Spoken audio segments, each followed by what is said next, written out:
जय श्री राधा कृष्ण। माघ पूर्णिमा की हार्दिक शुभकामनाएं। आज की कथा सिर्फ सुनने के लिए नहीं है, ये कथा है मन के मैल को धोने की और जीवन में हरि कृपा की वर्षा महसूस करने के लिए। जो लोग 32 पूर्णिमा व्रत करते हैं वो हर पूर्णिमा पर इसी कथा को सुनते हैं। भक्तों, पूर्णिमा का विशेष महत्व होता है। ये दिन केवल चंद्रमा की पूर्णता का प्रतीक नहीं है, ये दिन है आत्मा की शुद्धि का, अंतकरण के स्नान और परम तत्व की प्राप्ति का अवसर। शास्त्रों में वर्णन आता है कि पूर्णिमा के दिन गंगा, यमुना और सरस्वती के संगम में स्नान करने से जन्म जन्मांतर के पापों से मुक्ति मिलती है। लेकिन ध्यान रखना, ये सिर्फ बाहरी स्नान की बात नहीं है। असल स्नान तो तब होता है जब मन के भीतर से अहंकार, द्वेष, लोभ और माया का मैल उतर जाए। क्योंकि सच ही कहा गया है, गंगा में स्नान कर लेने से शरीर शुद्ध होता है, लेकिन नारायण का नाम लेने से आत्मा शुद्ध होती है। और कलयुग में जहाँ पाप और अधर्म का प्रभाव बढ़ता जा रहा है, वहाँ माघ पूर्णिमा की कथा का श्रवण अमृत के समान माना गया है। शास्त्र कहते हैं, जो व्यक्ति श्रद्धा भाव से पुण्य काल में धर्म कथाओं का श्रवण करता है, उसके जन्म जन्मांतर के पाप नष्ट होते हैं और भगवान श्री हरि की कृपा से उसके मन की इच्छाएं पूर्ण होती है। एक और बात, अगर कोई व्यक्ति इस दिन पवित्र नदी में स्नान नहीं कर पाए तो भी अगर वो सच्चे मन से भगवान की कथा सुन ले तो बिना स्नान के भी वही पुण्य प्राप्त कर सकता है। क्योंकि जहाँ धर्म की चर्चा होती है वहाँ स्वयं नारायण का वास होता है। और भक्तों, आप भी अपने जीवन में नारायण भगवान का आशीर्वाद पाना चाहते हो तो इस वीडियो को लाइक कर दीजिए और कमेंट बॉक्स में श्री हरि नारायण भगवान की जय जरूर लिखिएगा। अब चलिए आपको ले चलती हूँ एक ऐसी कथा में जो माघ पूर्णिमा के स्नान और दान के पुण्य का प्रमाण है। प्राचीन काल की बात है, काशी नगरी में दयानिधि नाम का एक ब्राह्मण रहता था। वो बहुत निर्धन था, इतना निर्धन कि कई बार भोजन भी बड़ी कठिनाई से जुटा पाता। लेकिन एक चीज उसके मन में बहुत बड़ी थी, वो था उसका विश्वास। उसका दिल कहता था, भगवान देर करते हैं पर अंधेर नहीं करते। वो रोज गंगा का नाम लेता, मन में श्री हरि को बिठाकर अपना दिन शुरू करता। माघ मास आते ही उसका हृदय और भी अधिक भक्तिमय हो जाता। वो गंगा स्नान करता, दान पुण्य करता, कभी 2 मुट्ठी अनाज, कभी 1 लोटा पानी। लेकिन उसका भाव बहुत सच्चा और पवित्र था। एक दिन दयानिधि बहुत चिंतित बैठा था। माघ पूर्णिमा नजदीक थी। वो बोला, हे प्रभु, इस बार तो मेरे पास दान करने को कुछ भी नहीं है। मैं क्या दान करूं, मेरा नियम तो अधूरा रह जाएगा। और कहते हैं ना, जब मन सच्चा हो तो भगवान रास्ता खुद ही बना देते हैं। उसी रात दयानिधि को एक दिव्य सपना आया। सपने में एक तेजोमय ऋषि प्रकट हुए। उनकी देह से प्रकाश ऐसे निकल रहा था जैसे 1000 सूरज चमक रहे हो। ऋषि बोले, वत्स, जो भी सच्चे मन से पुण्य की कामना करता है, ईश्वर उसकी सहायता अवश्य ही करते हैं। इस पूर्णिमा पर तुम जो भी श्रद्धा पूर्वक दान करोगे वो सहस्त्र गुना होके लौटेगा। दयानिधि की आंखें खुली, उसका मन भर आया। उसके ने हाथ जोड़कर कहा, हे प्रभु, मैं कोशिश जरूर करूंगा। सुबह हुई और जब उसने अपने घर का आंगन देखा तो उसे वहां कुछ मुट्ठी भर अनाज मिला, तो कुछ पुराने वस्त्र भी पड़े मिले। वो चौंक गया। उसके पास तो कुछ भी नहीं था, फिर ये कहां से आया? था पुराना ही, बट बहुत था। लेकिन फिर उसका मन बोला, ये मेरी श्रद्धा की परीक्षा है। वो तुरंत गंगा तट पे गया, गंगा माँ का स्मरण किया, स्नान किया और फिर वहां एक भूखे साधु को देखा। साधु बहुत कमजोर लग रहे थे, उनकी आंखों में भूख थी और चेहरे पर तपस्या की चमक। दयानिधि ने बिना एक पल सोचे अपना अनाज और वो वस्त्र साधु को दान कर दिया। उसने कहा, महाराज, यही सब मेरे पास है, इसे स्वीकार कर लीजिए। और जैसे ही उसने दान किया, आसमान जैसे थम गया, हवा की आवाज धीमी हो गई और तभी उस साधु का स्वरूप बदल गया। अचानक वो साधु भगवान विष्णु के दिव्य रूप में प्रकट हो गए। दयानिधि कांप गया और वो वहीं गिर पड़ा। आंखों से आंसू बहने लगे। भगवान विष्णु मुस्कुराए और बोले, हे ब्राह्मण, तुमने जो दान किया है वो मात्रा में थोड़ा है पर भाव में बहुत अधिक है। तुमने निष्काम भाव से मुझे दिया और वही मुझे सबसे अधिक प्रिय है। तुम भी काफी दिनों के भूखे हो, तुम्हारे पास भी वस्त्र नहीं है, पर तुम्हारे पास जो भी था उसको तुमने दान करने का सोचा, ये मुझे बहुत प्रिय है। फिर भगवान ने उसे वरदान दिया कि आज से तुम्हारे घर में कभी अन्न धन की कमी नहीं होगी और तुम्हारे कुल में आने वाली पीढ़ियां भी धर्म के पथ पर ही चलेंगी। और जैसे ही भगवान अंतर्ध्यान हुए, दयानिधि के घर में अपार संपत्ति का भंडार प्रकट हो गया। भक्तों, दयानिधि का जीवन सिर्फ धनवान बनकर नहीं रुका, वो सेवा में भी अग्रणी बन गया। अब वो हर रोज बड़े बड़े दान करता, गरीबों को भोजन कराता और कहता, मुझे जो मिला वो मेरी मेहनत नहीं, मेरे प्रभु की कृपा है। इस कथा से हमें एक बहुत बड़ी सीख मिलती है। दान वही श्रेष्ठ है जो अहंकार से नहीं, प्यार और श्रद्धा से किया जाए। अब दान बड़ा हो छोटा हो ये फर्क नहीं पड़ता। एक बात हमेशा याद रखना, दान से बड़ा कोई धर्म नहीं और अहंकार से बड़ा कोई अधर्म नहीं। अब भक्तों, हम सुनते हैं 32 पूर्णिमा व्रत की कहानी, जो हमें 32 पूर्णिमा व्रत का संकल्प लेने के बाद हर पूर्णिमा पे सुननी होती है। अब मैं आपको लेके चलती हूँ एक ऐसे दृश्य में जो सुनते ही मन आपका आनंद से भर जाएगा। नंदगांव में चंद्रमा की शीतल किरणें चारों ओर फैली हुई थी। गोकुल वासियों के आंगन में दीपों की मृद ज्योति झिलमिला रही थी और नंद भवन में मैया यशोदा अपने नन्हे कान्हा को सुलाने का प्रयास कर रही थी। पर बाल गोपाल की आंखों में निद्रा कहाँ। कान्हा तो जैसे चांद को भी मात दे रही थी। और तभी कृष्ण ने अपनी मीठी आवाज में कहा, मैया, क्या तुम जानती हो माघ पूर्णिमा का कितना बड़ा महत्व है? यशोदा मैया मुस्कुरा दी। लल्ला, तू ही तो सब कुछ जानता है, तू ही मुझे बता दे इस पावन तिथि का क्या रहस्य है? मैया ने मुस्कुराते हुए कहा। तब श्री कृष्ण ने मंद मंद मुस्कान के साथ अपनी मोहक वंशी के साथ खेलते हुए कहा, भैया, ये कथा सुनने से समस्त पाप नष्ट हो जाते हैं, जीवन में सुख समृद्धि आती है और अंत में परम धाम की प्राप्ति होती है। आओ भैया, मैं तुम्हें एक दिव्य कथा सुनाता हूँ जो पूर्णिमा के पुण्य का प्रमाण है। फिर श्री कृष्ण ने मैया को एक दिव्य कथा सुनाई जिसमें बताया गया कि स्त्रियों के लिए 32 पूर्णमासी व्रत कितना फलदायी होता है। ये व्रत अचल सौभाग्य देने वाला और भगवान शिव की भक्ति बढ़ाने वाला माना जाता है। तब यशोदा मैया कहने लगी, कृष्ण, सबसे पहले इस व्रत को मृत्युलोक में किसने किया था? इसके विषय में भी मुझे विस्तार से बताओ।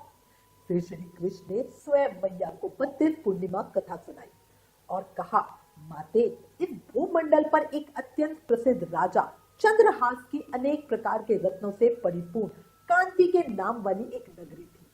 वहां पर धनेश्वर नाम का एक ब्राह्मण था और उसकी पत्नी अति सुशीला रूपवती थी। दोनों ही इस नगरी में बड़े प्रेम से रहते थे। घर में धन धान्य आदि की कोई कमी नहीं थी, लेकिन उन्हें एक बड़ा दुख था कि उनकी कोई संतान नहीं थी। इस दुख से वो अत्यंत दुखी रहा करते थे। वर्षों बीत गए, उनका मन टूटता गया और एक समय एक बड़े तपस्वी योगी उस नगरी में आए। वो योगी उस ब्राह्मण के घर को छोड़कर अन्य सभी घरों से भिक्षा लाकर भोजन किया करते थे। एक दिन वो योगी रूपवती से भिक्षा ना लेकर किसी दूसरे घर से भिक्षा लेकर गंगा किनारे जाकर भिक्षा में मिले अन्न को प्रेम पूर्वक खा रहे थे कि धनेश्वर ने योगी का ये सब कार्य किस प्रकार से देख लिया। अपनी भिक्षा के अनादर से दुखी होकर धनेश्वर योगी से बोला, हे महात्मा, आप सभी घरों से भिक्षा लेते हैं किंतु मेरे घर की भिक्षा कभी नहीं लेते, इसका क्या कारण है?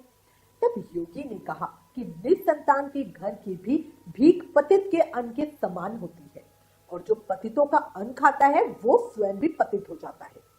क्योंकि तुम निसंतान हो, इसलिए पतित हो जाने के भय से मैं तुम्हारे घर की भिक्षा नहीं लेता। धनेश्वर ये बात सुनकर अपने मन में बहुत दुखी हुआ और हाथ जोड़कर योगी के पैरों में गिर पड़ा और बड़े ही विनीत स्वर में कहने लगा, हे महात्मा, अगर ऐसा है तो आप ही मुझे पुत्र प्राप्ति का कोई उपाय बताइए। आप तो सब कुछ जानने वाले हैं, मुझ पर ये अवश्य ही कृपा कीजिए। धन की मेरे घर में कोई कमी नहीं, किंतु कोई पुत्र ना होने के कारण मैं स्वयं अत्यंत दुखी हूँ। आप मेरे इस दुख को दूर करें। ये सुनकर योगी कहने लगे, हे ब्राह्मण, तुम देवी चंडी की आराधना करो। धनेश्वर ने घर आकर अपनी पत्नी से सारा वृत्तांत कहा और खुद तपस्या करने के लिए वन में चला गया। वन में जाकर उसने देवी चंडी की घोर उपासना की और उपवास किया। चंडी देवी ने उसी दिन उसको स्वप्न में दर्शन दिया और कहा, हे धनेश्वर, जा तेरे पुत्र होगा, पर वो 16 वर्ष की आयु में मृत्यु को प्राप्त हो जाएगा।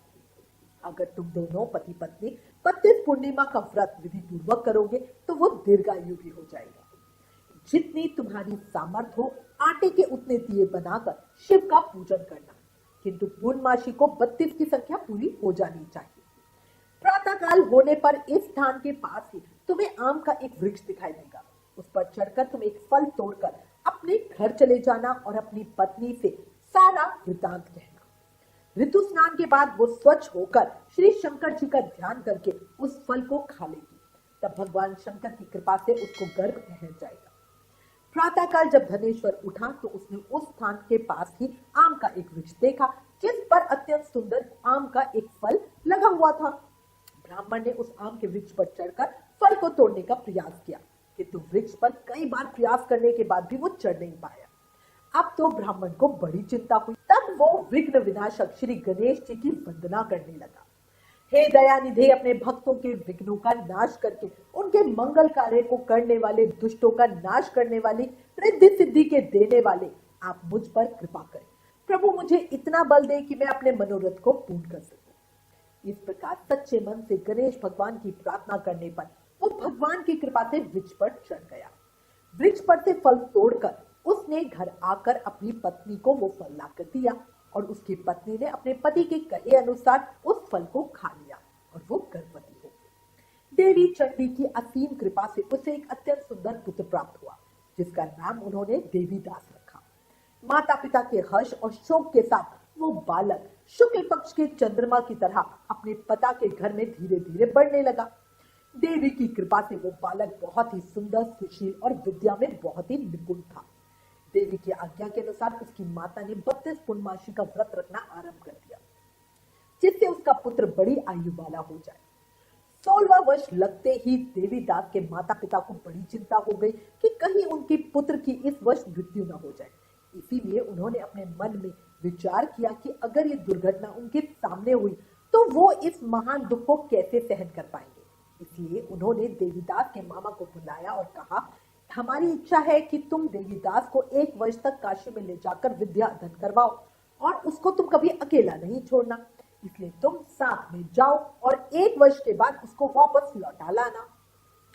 सारा प्रबंध करके उसके माता पिता ने काशी जाने के लिए देवीदास को एक घोड़े पर बिठाया और उसके मामा को उसके साथ भेज दिया। किंतु बालक के अल्पायु होने की बात बालक को या उसके मामा को नहीं कही। धनेश्वर ने अपनी पत्नी के साथ मिलकर अपने पुत्र की मंगल कामना और दीर्घायु के लिए देवी भगवती की आराधना और पूर्णिमा का व्रत करना प्रारंभ कर दिया। इस प्रकार बराबर 32 पूर्णमासी का व्रत पूरा किया। कुछ समय बीतने के बाद एक दिन वो दोनों मामा और भांजे रास्ते में रात बिताने के लिए किसी ग्राम में ठहरे हुए थे। उस दिन उस गांव में एक ब्राह्मण की अत्यंत सुंदर, सुशील और गुणवती कन्या का विवाह होने वाला था। जिस धर्मशाला के अंदर वर और उसकी बारात ठहरी हुई थी, उसी धर्मशाला में देवीदास और उसके मामा भी ठहरे हुए थे। संयोगवश कन्या को तेल आदि चढ़ाकर मंडप आदि का कर्म किया गया तो लग्न के समय वर को धनुर्वात हो गया। वो हिलने डुलने और चलने में बिल्कुल असमर्थ हो गया। आपकी जानकारी के लिए बता दूं, धनुर्वात का मतलब टेटनस होता है, जो एक गंभीर बैक्टीरियल संक्रमण है जिसमें शरीर, खासकर गर्दन और जबड़े के स्नायु धनुष की तरह अकड़ जाते हैं, जिससे मांसपेशियों में ऐंठन होती है और व्यक्ति झुक जाता है। अब वर के पिता ने अपने परिवारजनों से परामर्श करके निश्चय किया कि ये देवीदास मेरे पुत्र के जैसा ही सुंदर है, मैं इसके साथ ही लग्न करा दूं और बाद में विवाह के सभी कार्य मेरे पुत्र के साथ हो जाएंगे। ऐसा सोचकर देवीदास के मामा से जाकर वो बोला कि तुम थोड़ी देर के लिए अपने भांजे को हमें दे दो, जिससे विवाह लग्न का सारा कार्य सुचारू रूप से हो सके। तब उसका मामा कहने लगा कि जो कुछ भी कन्यादान के समय वर को मिलेगा वो सब हमें दे दिया जाए, तो मेरा भांजा इस बारात का दूल्हा बन सकता है। ये बात वर के पिता ने स्वीकार कर ली और तब मामा ने अपने भांजा को वर बनाकर वहां भेज दिया। उसके साथ विवाह के सभी कार्य रात में विधि पूर्वक संपन्न हो गए। पत्नी के साथ वो भोजन नहीं कर सका। दुखी मन से वो सोचने लगा कि ना जाने ये कैसी स्थिति होगी। वो एकांत में इसी सोच में बैठा हुआ था कि उसकी आंखों में आंसू आ गए। तभी उसकी पत्नी ने पूछा कि क्या बात है, आप इतने उदासीन और दुखी क्यों लग रहे हो? तब उसने सारी बातें जो वर के पिता और उसके मामा में हुई थी वधु को बता दी। तब वो वधु कहने लगी कि ये ब्रह्म विवाह के विपरीत कैसे हो सकता है। देव, ब्राह्मण और अग्नि के सामने मैंने आपको ही अपना पति बनाया है, इसलिए आप ही मेरे पति हैं, मैं ही आपकी पत्नी रहूंगी, किसी अन्य की बिल्कुल नहीं। तब देवीदास ने कहा कि ऐसा मत करो, क्योंकि मेरी आयु बहुत थोड़ी है, मेरे मरने के बाद तुम्हारी गति क्या होगी, इस बात को अच्छी तरह सोच लो। परंतु वो वधु दृढ़ विचार वाली थी, बोली कि जो आपकी गति होगी वही मेरी भी होगी। हे स्वामी, आप उठिए और भोजन करिए, आप निश्चय ही भूखे होंगे। तब देवीदास और उसकी पत्नी ने मिलकर भोजन किया और रात में सो गए। प्रातःकाल देवीदास ने अपनी पत्नी को 3 नग से जड़ी हुई एक अंगूठी और एक रुमाल दिया और बोला, प्रिय, इसे संकेत समझकर रखो और शांत हो जाओ। मेरा स्मरण और जीवन जीने के लिए एक पुष्प वाटिका बना लो, उसमें सुगंधी वाली एक नव मलिका लगा लेना, उसको हर दिन जल से सींचना और आनंद के साथ खेलना कूदना और उत्सव मनाना। जिस समय जिस दिन मेरी मृत्यु होगी वो फूल सूख जाएंगे और अगर मैं जीवित हो गया तो फिर से वो हरे भरे हो जाएंगे। इसी से तुम समझ लेना कि मैं जीवित हूँ। एक बात निश्चय करके समझ लेना और इसमें कोई संशय मत करना। ऐसा समझा बुझाकर वो चला गया। प्रातःकाल होते ही वहां पर गाजे बाजे बजने लगे। जिस समय विवाह के कार्य समाप्त करने के लिए वर तथा सभी बाराती मंडप में आए तो कन्या ने वर को भली प्रकार से देखकर अपने पिता से कहा कि ये मेरे पति नहीं है, मेरे पति वो थे जिनके साथ रात में मेरा विवाह हुआ, इसके साथ तो मेरा विवाह हुआ ही नहीं। अगर ये वही है तो बताएं कि मैंने इनको क्या दिया था और रात में हमारे बीच में क्या गुप्त बातें हुई थी, वो सब मुझे बताएं। पिता ने उसके कहे अनुसार वर को बुलवाया। कन्या की सारी बातें सुनकर वो कहने लगा कि मैं कुछ नहीं जानता। इसके बाद वो लज्जित होकर अपना समूह सारी बारात लेकर वापस चले गए। सारी बारात अपमानित होकर वहां से लौट गई। भगवान श्री कृष्ण आगे बोले, हे माते, इस प्रकार देवीदास काशी विद्या पढ़ने के लिए चला गया। जब कुछ समय बीत गया तो काल से प्रेरित होकर एक सांप रात के समय उसको डसने के लिए वहां पर आया। उस विषधर के प्रभाव से उसके बिस्तर के चारों ओर से विष की ज्वाला निकलने लगी और इसी से उसका बिस्तर विषैला हो गया। परंतु पूर्णिमा व्रत के प्रभाव से उसको वो सांप काट नहीं पाया, क्योंकि पहले ही उसकी माँ और पिता ने 32 पूर्णमासी का व्रत जो किया था। इसके बाद मध्याह्न के समय स्वयं यमराज वहां पे आए और उसके शरीर से उसके प्राणों को निकालने का प्रयास करने लगे, जिससे वो मूर्छित होकर धरती पे गिर पड़ा। पर भगवान की कृपा से उसी समय देवी पार्वती जी के साथ भगवान शंकर वहां से निकल रहे थे। अब देवीदास को मूर्छित दिशा में देखकर देवी पार्वती ने भगवान से प्रार्थना की कि प्रभु, इस बालक की माता ने पहले 32 पूर्णमासी का व्रत किया है, जिसके प्रभाव से भगवान अब आप इसको प्राणदान दीजिए। देवी के कहने पर भक्त वत्सल भगवान शंकर ने उस बालक को प्राणदान दिया। इस व्रत के प्रभाव से काल को भी पीछे हटना पड़ा और देवीदास तुरंत ही स्वस्थ होकर बैठ गया। उधर दूसरी तरफ उसकी पत्नी उसकी प्रतीक्षा किया करती थी। एक दिन उसने देखा कि उस पुष्प वाटिका में पुष्प कुछ भी नहीं रहे, सब कुछ सूखकर नष्ट हो गए। तो उसे बड़ा आश्चर्य हुआ, किंतु कुछ ही क्षणों में वो वाटिका पहले की तरह हरी भरी हो गई।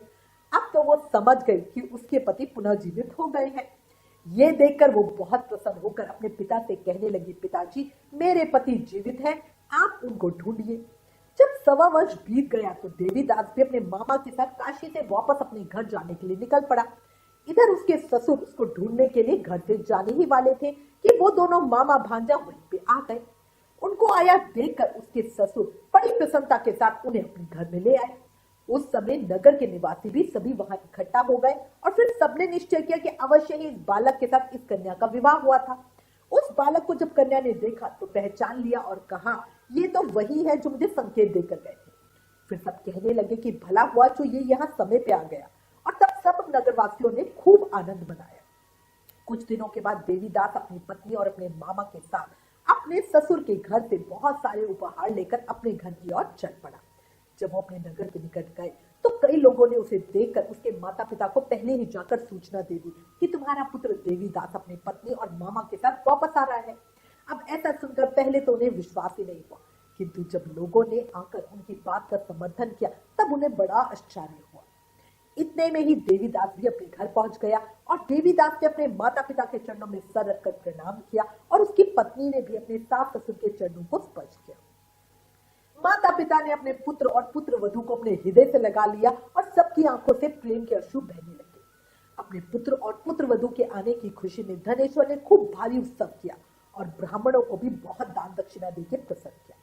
भगवान श्री कृष्ण कहने लगे, हे माते, इस प्रकार धनेश्वर 32 पूर्णमासी के व्रत के प्रभाव से पुत्रवान हो गया। जो भी स्त्रियां इस व्रत को पूरी भाव और निष्ठा से करती हैं, वो जन्म जन्मांतर से भी वैध दुख को नहीं भोगती और सदैव सौभाग्यवती रहती हैं। ये मेरा वचन है, इसमें कोई भी संदेह नहीं। ये व्रत पुत्र पुत्रों को देने वाला है तथा संपूर्ण मनोकामनाओं को पूर्ण करने वाला है। 32 पूर्णमासी के व्रत करने से व्यक्ति की सारी इच्छाएं भगवान की कृपा से पूर्ण हो जाती हैं। तो भक्तों, आज की कथा का सार बस इतना ही है कि माघ पूर्णिमा का स्नान भी पुण्य है, दान भी पुण्य है, पर सबसे बड़ा पुण्य है मन का शुद्ध होना। नदी में उतरकर हर कोई नहाए, पर जो मन को धो ले वही श्री कृष्ण की शरण पाए। तो माघ पूर्णिमा के इस पावन अवसर पर स्नान कीजिए, दान कीजिए, कथा सुनिए और भीतर से एक संकल्प जरूर कीजिए कि मैं हर समय सत्कर्म करूंगा, मैं किसी का दिल नहीं दुखाऊंगा और हरे नाम को कभी नहीं भूलूंगा। हर पूर्णमासी को प्रेम, मन और भाव से 32 पूर्णिमा की इस कथा को जरूर सुने। वीडियो पसंद आए तो इसे ज्यादा से ज्यादा शेयर कीजिएगा, क्योंकि धर्म की बात फैलाना भी एक बहुत बड़ा पुण्य है। Please like, share and subscribe. Thank you. जय श्री राधा कृष्ण।